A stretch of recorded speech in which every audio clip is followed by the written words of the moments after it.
Assalamualaikum warahmatullahi wabarakatuh. Assalamualaikum warahmatullahi wabarakatuh. Waalaikumsalam warahmatullahi wabarakatuh. Kembali lagi bersama saya di channel Ayo Mengaji. Nata'allam Al-Quran sahla biiznillah. Allahu Akbar. Tempo bacaan yang diakui oleh ulama qiraat itu ada 4 bagian.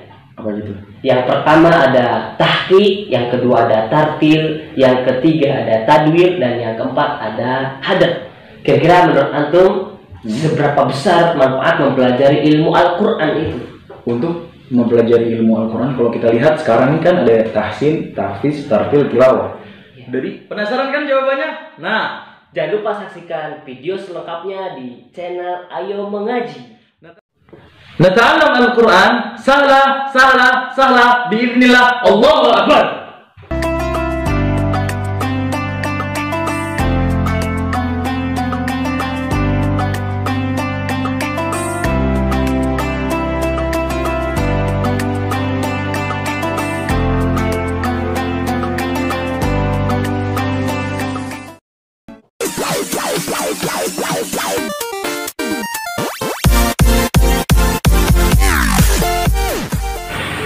Bismillah, alhamdulillah al-wahid al-qahhar al-aziz al-ghaffar mukawwir al-layli 'ala an-nahar tadhkiratan li ulil qulubi wal absar wa tabsiratan li dhawi al-albab wal i'tibar wa muhawidatan 'ala dhalika taghayyur al-ahwan wal abwab. Salatu wassalamu 'ala nabiyyina Muhammadin al-mab'uth al-mukhtar wa 'ala alihi wa ashabihi al-aghyar. Faqala Allah ta'ala fil Qur'an al-karim, a'udzu billahi minasy syaithanir rajim. Bismillahir rahmanir rahim. تبارك الذي بيده الملك وهو على كل شيء قدير الذي خلق الموت والحياة ليبلوكم أيكم أحسن عملا. صدق الله العظيم.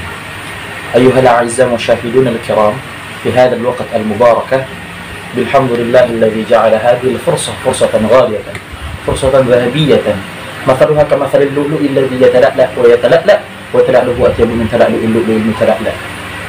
أيها الإخوان في الله رحمكم الله، لو نظرنا إلى أحوالنا شبابنا اليوم كم من الشباب الذين يحملون راية البلاد، فعلينا أن نفكر جيدا، أن نتعلم جيدا، نجتهد بالجد والحرص لعبدنا إلى الله تعالى، إلى رسول الله بالقرآن والسنة.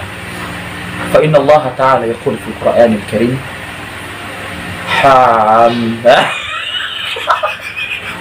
Kok ketawa sih? menjadi seorang biar gak usah ngantil kan. Kita ketahui bersama bahwasannya peran orang tua dalam mendidik seorang anak merupakan peran yang sangat penting. Kalau dikatakanlah sebagai seorang perempuan itu adalah al-madrasatul ula bagi seorang anak-anaknya, maka ayahnya adalah kepala sekolah dari madrasah tersebut. Dan kita juga tidak asing mendengar sebuah hadis yang berkata, kullukum ra'in wa kullukum mas'ulun an ra'iyatihi. Setiap kalian adalah pemimpin dan setiap pemimpin akan diminta pertanggungjawaban. Seorang ayah akan diminta terhadap apa yang telah dia pimpin di keluarganya. Begitu juga seorang ibu. Seorang pemimpin negara akan diminta pertanggungjawaban atas apa yang dia pimpin terhadap masyarakatnya. Oleh karena itu, kalau kita lihat betapa banyak sekali ujian-ujian, betapa banyak sekali obstacles yang terjadi di zaman ini, zaman industri 4.0 yang telah kita kenal sebagai perkembangan teknologi yang luar biasa. Banyak sekali rusaknya moral, rusaknya adat, rusaknya pergaulan, rusaknya kebiasaan-kebiasaan yang justru hal itu dapat berpengaruh terhadap kader-kader keluarga kita, anak-anak kita, adik-adik kita, sohib kita, kerabat dekat kita. Bahkan ini adalah tugas seorang tua, tugas orang tua yang seharusnya dapat menjaga, menjadi tameng, menjadi pagar, menjadi baju besi bagi anak-anak mereka. Oleh karena itu, kalau kita lihat sekarang, lembaga pendidikan mana yang dibutuhkan pada saat ini? Bukankah kita akan menjawab, bukankah kita akan dapat berpikir bahwasannya lembaga yang dapat menjaga ruh-ruh anak-anak kita, kebiasaan-kebiasaan baik anak-anak kita, moral-moral anak-anak kita, adab dan akhlak anak-anak kita, yaitu adalah lembaga pendidikan formal, pondok pesantren. Berbicara tentang pendidikan lembaga formal, kalaulah kita lihat lingkungan itu sangat berdampak dan berpengaruh terhadap kebiasaan, terhadap pembentukan karakter diri seorang anak. Mulailah kita tarik benang merahnya ketika kita dapat berpikir positif bahwasannya lembaga pendidikan pondok bukanlah lembaga yang menyiksa seorang anak, mengurung seorang anak, menjerat seorang anak. Bukanlah sebuah penjara yang tidak membebaskan anak dari kesukaan dan kebiasaan mereka, bukan. Itu adalah sebuah pemikiran yang sangat salah dan tidak dibetulkan. Karena pada hakikatnya, kalau kita lihat sekarang, pendidikan pondok adalah pendidikan yang membentuk karakter-karakter pemuda, membentuk karakter anak-anak, terbiasa dengan ibadah-ibadah, terbiasa dengan Al-Quran, nilai-nilai Islami sesuai dengan tuntutan yang Rasulullah katakan, aku titipkan kepada kalian dua pusaka, yakni Al-Quran dan As-Sunnah. Tidak ada yang salah dalam lembaga pendidikan formal. Kita tidak bisa menyalahkan anak itu, kita tidak bisa menyalahkan kebiasaan seorang anak. Tapi lihatlah diri kita, di mana kita menempatkan anak-anak kita, di mana kita meletakkan mereka, di mana kita membiarkan mereka mengembala sendiri di hutan. Apakah kita membiarkan mereka di luaran sana bersama orang-orang yang negatif juga? Tidak ada orang tua yang pengen anaknya seperti itu. Maka dari itu, ubahlah mindset kita bahwa lembaga pendidikan pondok adalah tempat sebaik-baik tempat. Khairu wa afdal min kulli makanin kan. Min kulli makanin akhar.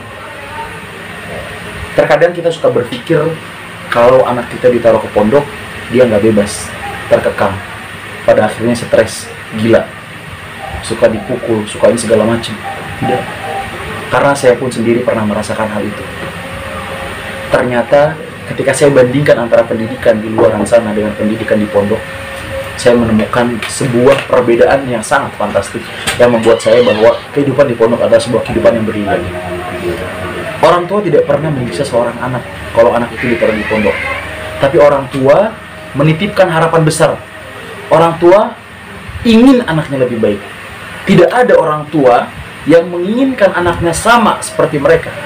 Tapi kebanyakan orang tua menginginkan anaknya lebih pintar, lebih baik, lebih soleh, lebih taat, lebih sempurna, lebih perfect, dan lebih bisa memaksimalkan potensinya. Lebih dari orang tuanya. Maka dari itu, kita sebagai orang yang sudah diberikan hidayah oleh Allah Subhanahu wa Ta'ala, haruslah kita untuk mensiarkan kebaikan-kebaikan. Karena kebaikan itu butuh tempat, butuh makan, butuh suatu ruang lingkup terorganisir, dan tidak mungkin kita menemukan kebaikan itu terletak sembarangan. Nah, kalau misalkan kita tarik kembali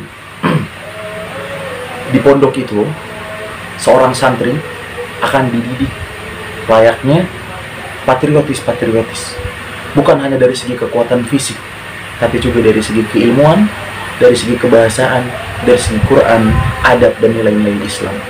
Maka dari itu, kepada orang tua, pesan untuk orang-orang tua di luar sana, jangan pernah khawatir untuk menitipkan anak-anak kalian berkembang menjadi orang yang lebih dewasa, menjadi orang yang lebih mengenal Allah, yang lebih takarrab kepada Allah, yang lebih takut kepada Allah, agar dampaknya kepada keluarga itu besar.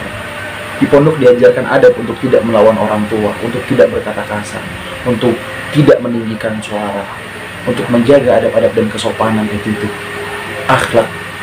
Maka dari itu yang diharapkan si orang tua.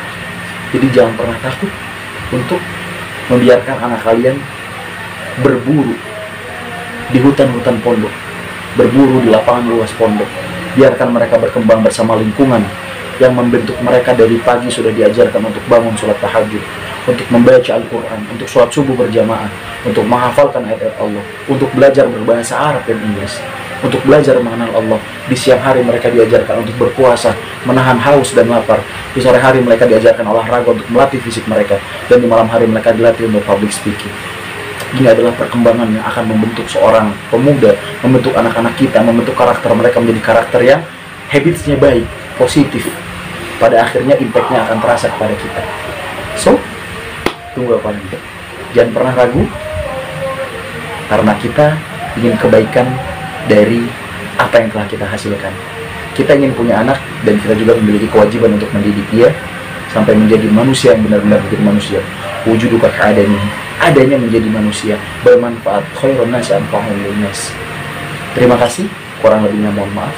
tolong dengarkan pesan saya, ambil yang baik, buang yang buruk, ciptakan yang baru. Allahu Akbar. Ala kulli halin atlubu afwa minkum. Wassalamualaikum warahmatullahi wabarakatuh.